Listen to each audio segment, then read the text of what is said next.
Good morning, everyone, on this beautiful, beautiful day.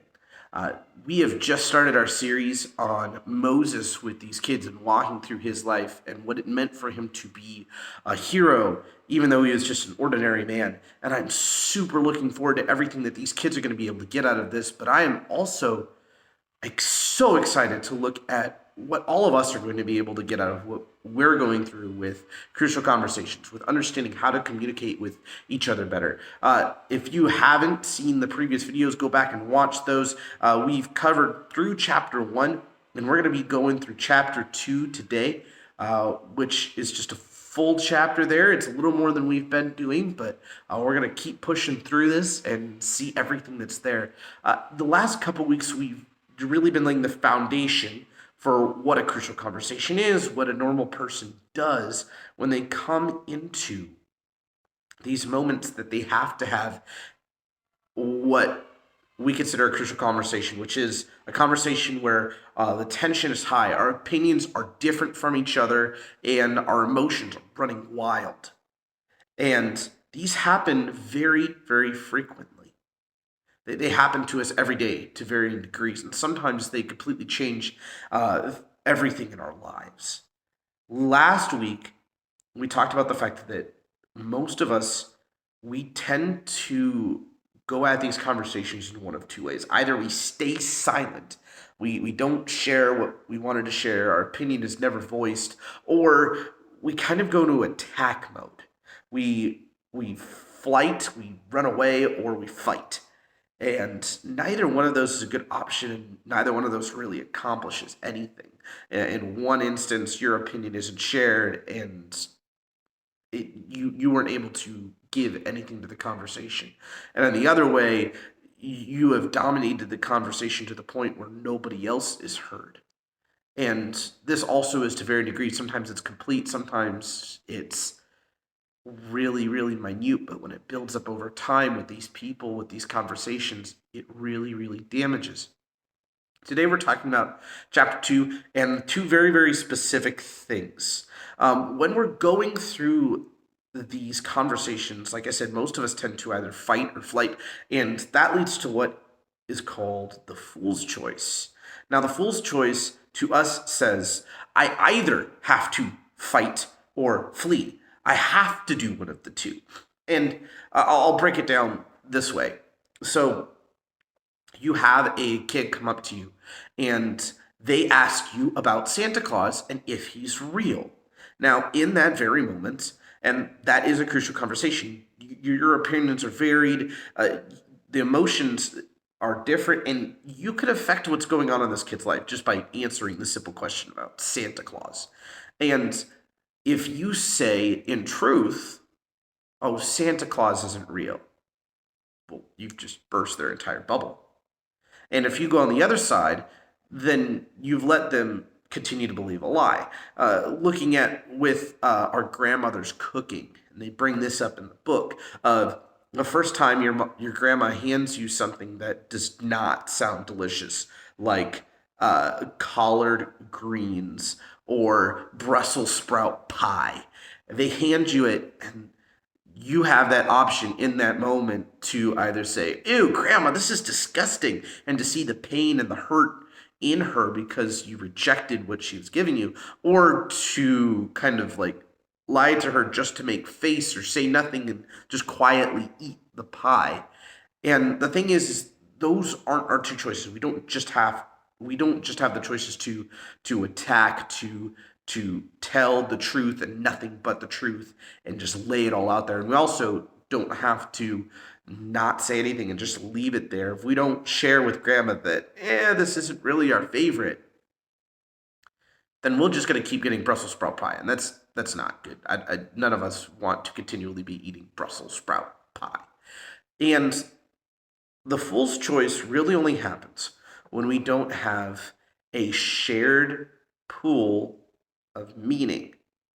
So when we have a conversation and everybody is opening up and making it safe for everybody to communicate and share their thoughts, their ideas, no matter how ridiculous or crazy or insane they might seem at first, to be able to at least have the courtesy of listening to the person who's sharing it.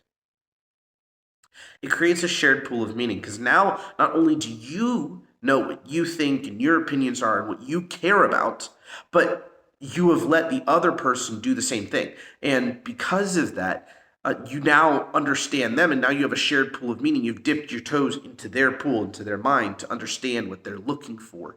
And you're able to work together to create something that in that group accomplishes something that both of you want. And that goes not just for two people, but when everybody is able to share in a group. If you have three people in a group that are the ones that dominate the conversation, then none of the rest of the people, none of their ideas get put in. It doesn't feel like a complete group, and there's not as much cohesion. There's not as much interest. Not everybody's plans or their goals are being met.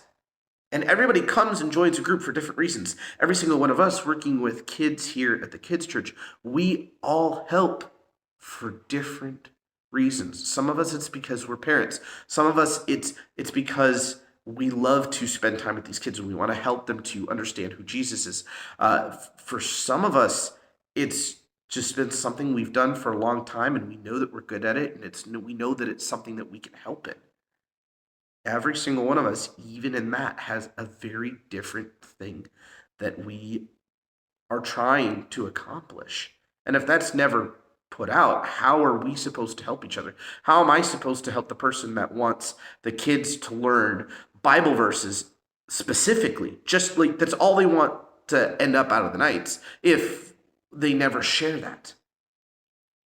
One of the biggest conversations that I ever failed in was with the first pastor I was with. And it was because we didn't have this shared pool of meaning. And in that instance, a lot of times my conversation faults are my own, but in this case, it wasn't mine in the conversation, but there was things that I could have picked up on that would have helped.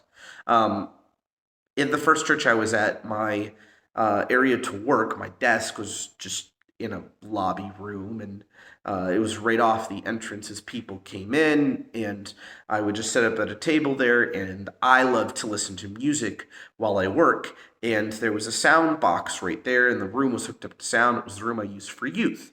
And so I would hook my computer up to the sound system with an HDMI cable that came out of the box and plugged it in my computer, and I would leave the door just a little bit open on the protection box for the sound system so that the HDMI cord could run to my computer.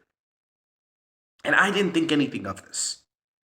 And every so often I get this odd side remark or sarcastic remark about the sound box from the lead pastor. And I didn't understand what was going on. I thought he was just like messing with me, or like I didn't understand what he was looking for.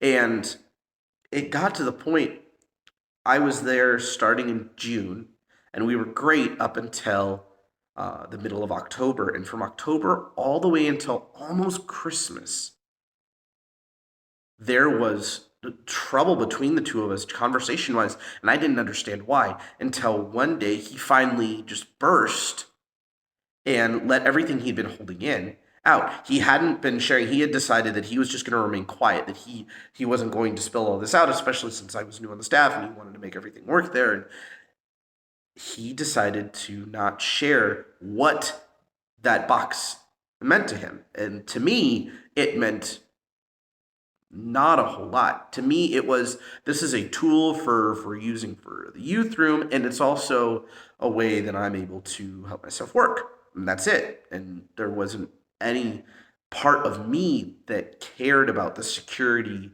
of the box itself. And I know this is just a really, really, like, this isn't the biggest thing in the world. This isn't like deciding if somebody's going to get hired or not. This is just if a door on a box to a sound system is open.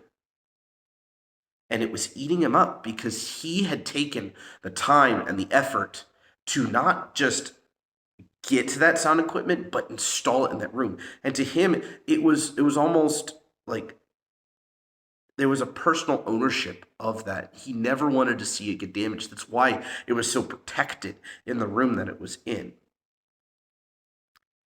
And after our meeting where he opened up and shared everything, not in the best way, I went back and to my house and I sat there and I thought about it and I realized if this means that much to him, then I'll change my thoughts on it, my opinions on it. Like, this is not just a tool. This needs to be protected. This is something that one of the people that I care about cares about. And this family, this pastoral family, happens to now be what I consider my second family. And I love these guys. And I went and asked him to go with me to drive and pick up something for the youth group so that I could talk to him the next week. And as we're in this vehicle, in the first couple minutes of silence, and then I broke in and I said, "I'm sorry. I didn't realize how much that meant to you. I didn't understand." And then I went to him and I said, "But I have a question." And at that point, he'd kind of warmed back up. He's like, "Okay." He's not crazy. He understands what I'm coming at. And my one simple question is, why didn't you say this earlier? Why didn't you talk about this earlier? Why didn't you share your pool of meaning? He fell into a fool's choice. And the funny thing was, is we were going through this book of crucial conversations at that exact moment. And he hadn't picked up on it. He didn't realize it. From that moment on, the rest of our journey together that year was amazing and good. And there was great conversation between the two of us. But that could have all been derailed from the very simple problem of a cord coming out of a sound box. That's it. And our crucial conversations every day, there are crucial conversations that look to us that silly every day. And yet, they're important for someone. There are ones that we overlook. We look at this conversation, we're like, oh, that was just a second there with the person that I kind of know. But that set a tone to them of who you are. That changed not just their day, not just their week, but their entire relationship with you. That changed months. And it hurt them. And that's the biggest thing. Our conversations can either hurt or they can heal. When I took that moment to say, hey, I care about what you're thinking about. I want to have that conversation with you. And I want to heal here where we had been hurting because we didn't share what was going on in our heads. We made a fool's choice. I really hope that you guys don't make that as much. But I know that we all do. We all fall short of the glory of God. Only God doesn't make the fool's choice. We're all fools at some points in our lives. And I want you to just think about this last week. And trust me, whether it's big or small, you've made a fool's choice this last week. I have. I made a choice where I should have said something where I didn't. Or I probably should have said something a better way. I want you to think about something this last week. I want you to just take some time to pray to God and ask Him how to go and deal with that conversation, how to fix what went on there. I hope you guys end up having a great day. I look forward to working with you guys throughout the rest of the spring. You guys are really just an amazing team.